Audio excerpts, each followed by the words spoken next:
Hey YouTube, welcome back to UniXDB, and today we're going to be breaking down the new as well as returning mechanics that we've been able to see in all these trailers for Dragon Ball Sparking Zero. And if you're as excited about the game as I am or more, you've probably been looking at these trailers over and over and over and over again. But I have that here. I have footage to break down, and we're going to dive into it. So for the people that played Dragon Ball Budokai Tenkaichi 3 religiously, this is probably just a refresher or things you might have already noticed. But for the people who are just getting back in the series after, stopping at 1 or 2 or need a refresher, this should be pretty cool. And I have a lot of fun breaking down these things. So we are going to jump directly into these mechanics, and I hope you guys enjoy. Speaking of enjoyment, for ease of access, there will be little bookmarks down in the description so you can skip around to any part that you want more clarification on or just want to hear over again. So let's hop in. So when it comes down to it, these 4 new mechanics were indeed broken down in the gameplay trailer. However, I do want to recap them so you guys have them fresh in your mind because they will definitely dictate the flow of this game on a competitive or casual level. So let's talk about them. First one up is actually the short dash. So like they stated in the gameplay trailer, the short dash is a mechanic that allows you to gain a burst of speed in any direction you choose at the cost of ki. This is going to be able to allow you to close the distance, traverse the map, and even dodge things, as you can see, like these ki blasts, different attacks, beams. You'll probably be able to use this for a high amount of maneuverability. But this is going to be a pretty cool tactic just to basically make sure that your characters are never just sitting there stationary and drifting, and I am 100% here for it. Learning how to use this technique correctly is going to be crucial to making sure that you can save a resource that we're going to talk about later called the skill counter to make sure that you can avoid attacks, stay out of dodge, or just go from short range to close range. So yeah, I'm actually really liking the fact that it takes ki, because that's going to mean that you can't just spam strafing back and forth with the short dash, and you're gonna actually need to think about how you use it, or at least take breaks to charge up. So already it seems like they're keeping this kind of mechanic in mind with a competitive lens, But then we got the next one, the skill counter gauge. And the skill counter is actually just a brand new gauge that's going to facilitate some of your natural interruptions to combos. And basically, from what I could see in the gameplay, and it'll be in the footage that I link below, the original gameplay trailer from Bandai, the skill counter gauge, it refills as the fight goes on, just naturally over time. But it looks like you either gain more of it when you're taking damage, or you cease to start gaining it at the same speed when you're dealing damage. Because you guys will notice, if you watch Goku and Vegeta fight and pay attention to the skill bars, Vegeta is taking more damage in the beginning of the fight, and he reaches 2 skill counters before Goku does, even if only by a couple seconds. And I think so that's going to be like a balancing mechanic, But right here, we're going to start looking at things that you can do with the skill counter gauge. And the first one of those is going to be the revenge counter. So the revenge counter actually just breaks your opponent's combo at the cost of 2 skill counter bars. And what that's going to essentially do is just give you another level of protection from getting stuck in extremely long combos, ending with special moves, such as when your opponent goes max power mode, combos on you for as long as the bar persists, and then hits you with the ultimate blast, which it still looks like you can do in this game, but that's a topic for later in the video. This is basically just going to be one of the many mechanics they introduced in the game to make it more mechanically sound when it comes to competitive play, and I love this. As you can see, there's an aura animation around you. You glow slightly blue, and then you break your opponent's combo with an attack that launches them back to what seems to be mid-range. Whether you'll be able to chain anything off of that is to be seen, but I am definitely looking forward to mastering this mechanic. The next new skill is what they called Super Perception, which is going to allow you to use 2 skill counter gauges to deflect ki blasts and potentially more. Now, it's really cool because it's going to give you another avenue of being able to avoid an attack that would normally do damage, whether you're vanishing, potentially hitting your short dash away from it, or hitting the Super Perception for the cost of 2 skill gauge bars. Now, in a second, you're going to see something pretty cool because it kind of has a little jump cut here, but you see in the next scene that Goku clearly is blocking before this Galick Gun comes and then hitting it. So it may be mapped out the same way as in Budokai Tenkaichi 3, where you guard and then flick the analog stick or the D-pad in order to avoid this sort of attack. Now, that being said, the biggest takeaway here is that it's going to be super disrespectful. Like when your opponent launches a beam at you and you just flick it away, they're going to feel bad and you're already going to be winning the mental battle. Like that's asserting dominance. It was back then, it still will be now. But let's move over to the next mechanic. The next mechanic is actually going to be pretty cool. It's actually really showing that Bandai is going to make this game either quasi or just full-on competitive at its highest levels, and it is the Vanishing Assaults. So yeah, this mechanic is, as they described it, just a way to kind of close mid to short range with a teleport and then initiate. So you can kind of keep your opponent guessing on what you're going to do. I'm interested to see what the counterplay will be to a technique like this, but as you can see, since you vanish, I'm sure that you can dodge small things like Ki Blast or maybe even certain projectiles that aren't beams. Either way though, it's a very, very saucy way to close the gap and start to really engage. Now this next one confuses me a little bit, and if you guys are watching, let me know in the comments how you feel about this one, if I'm missing something from the old games, or if you're in the know something that I'm not. But this actually looks like a Z counter that you can use mid-combo. So if you guys remember, the Z counter in Tenkaichi 3 was a technique that allowed you to counter an incoming combo, rush combo, and then they would be knocked back to, just kind of like mid-range, so you can kind of combo for that. But this, you can see, is happening mid-combo, where if I'm not mistaken, the Z counter required you to kind of be not in the middle of getting comboed on to do. You kind of hit them when they were rushing in on you. Now, at first, people may mistake this for the revenge counter, but you can see happening in this scene with the gauges that his skill counter gauge does not go down when he hits this. So I'm wondering if this is a new mechanic altogether. Correct me in the comments if I'm wrong though. Now, of course, just like a bunch of other Dragon Ball fighting games, you have returning mechanics such as the Dragon Dash, as well as even the Z Burst Dash to get around your opponent. It looks like it's super fast, so I'm really excited to see these mechanics come back to the game for mobility.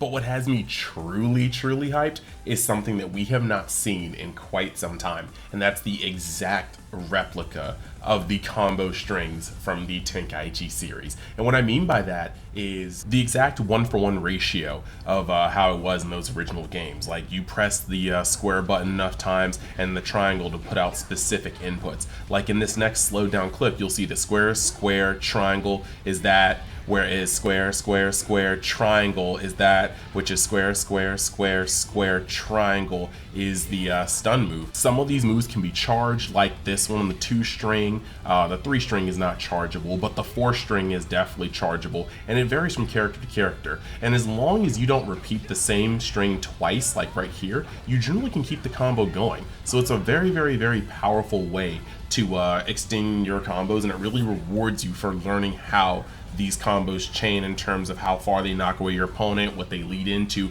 all sorts of things. It is just so in-depth. It is truly why Budokai Tenkaichi 3 was so easy to pick up, but so hard to master. The series in general, really.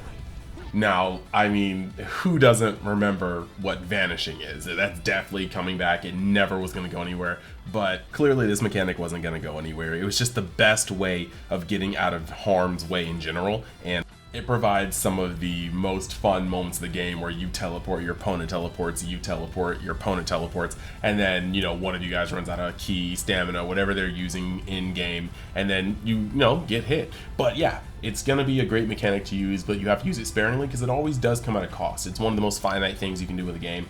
And so, yeah, it's just, obviously, it was going to be a mechanic that stayed here, But one mechanic that I have sorely been missing in pretty much every Dragon Ball fighting game, 3D arena game that's come out is directional charge attacks and directional blocking. And what that means is if I fly into you, if I'm Dragon Dashing into you, in the Tenkaichi series, and I hold square on the PlayStation, I'm going to hit you and you're going to go forward, right?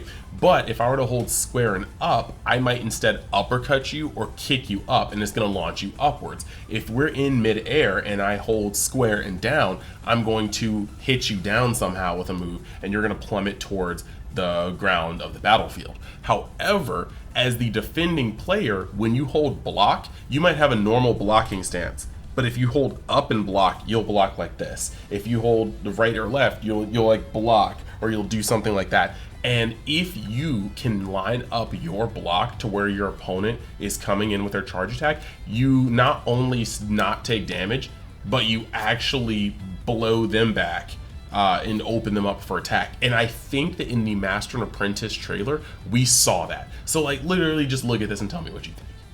It kind of comes in quick, but you can clearly see that Master Roshi's arms are up, and it looks like Kakunsa is coming with a downward charge attack. But Roshi has an upward guard which repels it, leaving her open to be attacked, which is exactly what he does. If I'm correct here, this means directional blocking and directional charge attacks are back, and I think that is nothing but wonderful for this game because it has an entirely different level of skill and counterplay. I am so excited for this to return if this is true. Now there's a couple more mechanics that I'm really fond of that look like they're going to be making a return to this game, such as Sonic Sway, which was a mechanic that allowed you to hold down guard, and then at the moment of impact of your opponent's combo, just press another button and you hit this automatic dodge animation, you knock them back to mid-range, and I believe it actually may have taken away ki in certain games, but it was just an amazing animation, a cool way to dunk on your opponent, and just another defensive tool. Seems to be ki reflection again, where before it was just pressing block at the right time to knock back a just normal ki blast. Very easy technique to do, just takes a little practice and timing, but it's also just very good to avoid ki blasts that may have a little homing to them and whatnot.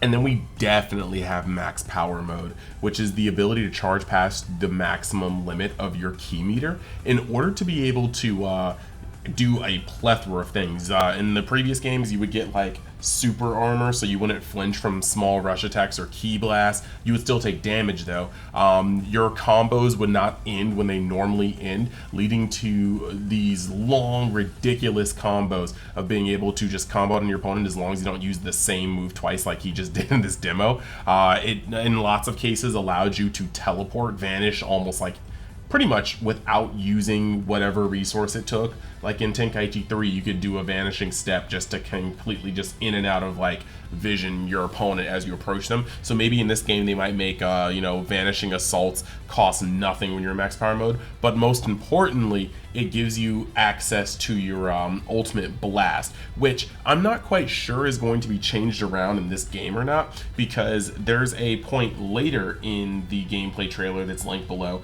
where Goku is clearly in max power mode and he uses his ultimate blast, and it doesn't look like Vegeta is in his, but he uses his ultimate blast being Final Flash as well. So there's likely going to be some nuance that comes with this game that's new to it, but we won't be able to see that until we get more info, some demo play, things like that. But I, for one, cannot wait. And speaking of a beloved mechanic that's definitely coming back, we have clashes. Clashes where two attacks of similar nature meet, and then you have this cool little struggle where instead of this time burning off the palms of your hands and your fingerprints potentially on an analog stick, you can actually just kind of press these buttons at like nice little timing. So that's actually pretty cool. But like here you can see what seems to be a rush clash, which should happen when two rush supers hit each other and then you have to kind of break the tie. And then we get to the beam struggle, which is really cool. You get the return of the boost mechanic, which I didn't mention before, but it's just like really awesome to see the beam struggle come back. The weird part is though, you get the dimension break, and I hope this only happens with the strongest of characters, because I swear if like the Master Roshi and Yamcha clash and it breaks dimensions, I'm out. Would actually make no sense. Then of course you have everybody's favorite, one of the biggest parts of Dragon Ball as a franchise, the transformations. And there are going to be a lot of them, and they are all going to be cinematic marvels for this game. I just cannot wait for Beast Gohan. The interesting thing about this is wondering how they're going to incorporate them, if there's going to be another like capsule customization where you can choose what's going on, or whether the transformations will be baked in per era, because these are clearly the Dragon Ball Super Broly, Vegeta and Goku. And so when you see the little circle on the side, side, it looks like it takes 3 of whatever that circle meter is to go into blue. So with these kind of characters, I'm going to take a stab and say that you use 1 of these to go to Super Saiyan, 2 to go to Super Saiyan God, and 3 to go to Super Saiyan Blue. But you can also just jump depending on how many you have, allowing you to either level up slowly or level up all at once depending on how long in the fight you wait. Now the cool thing is, watching this gameplay demo, you can see that while it goes from 0 to 1 to 2 to 3 without any correlation to how much damage one's taking or dealing, I'm assuming it's just a time thing. But once they turn blue, they can accrue 1 of them again, right? And that one stays at 1, it doesn't ever go above 1. So what I'm going to assume is that you are going through the forms 1, 2, and 3 with that, but once you're in max, that 1 that stays there is the amount needed to go into the Gogeta fusion. And speaking of that, we have the next mechanic that's returning. It looks like they're bringing back Team Fusion, and this is a technique that would require both members in your party to be able to perform. And that's why I was talking about the gauge, because it really does look like Vegeta and Goku from the Broly movie. Once they hit blue, they can also fuse into Gogeta if they're on the same team, and that's why that's why they were able to gain that extra transformation gauge or whatever that gauge is, and it stayed at 1. So this is going to be something that's really, really cool, allows you to build out your teams differently in a sense, and I think it's just going to change up how you want to do things, like Goten, Trunks, Vegeta, and Goku for both Vegeta and Gogeta in both of their different forms, probably Goku Black and Zamasu. There's going to be a lot to do with this, but also it looks like team attacks are actually back into the game as well. So just like ultimate blast that you can only access when you have a certain member on your team, and that's gonna again make so many dream combinations, so many cool things, and the sky's the limit. If they want to make what if attacks, that's gonna be amazing, but we have so many things in the series that already add up, such as, you know, you're getting the purple comet here, you saw Excel Dance, the ending of it, you just saw like Trunks and Goten getting together, you saw Kale and Caulifla getting together. We might even have triple attacks. Like imagine if you could have the Jiren, Frieza, and Goku assault from the TOP. Like there's a lot of stuff they can do there, and I am super hyped to see where they take this sort of thing. So yeah, and I'm pretty sure that this is going to be a team-based mechanic, because this trailer did focus on the team-oriented setup, and it even has the message, it takes 2. So I'm pretty sure you will just have to have characters on the team that can do all these things, and not just be like, oh yeah, I'm just having like Trunks, but he's gonna bring in Goten for his super.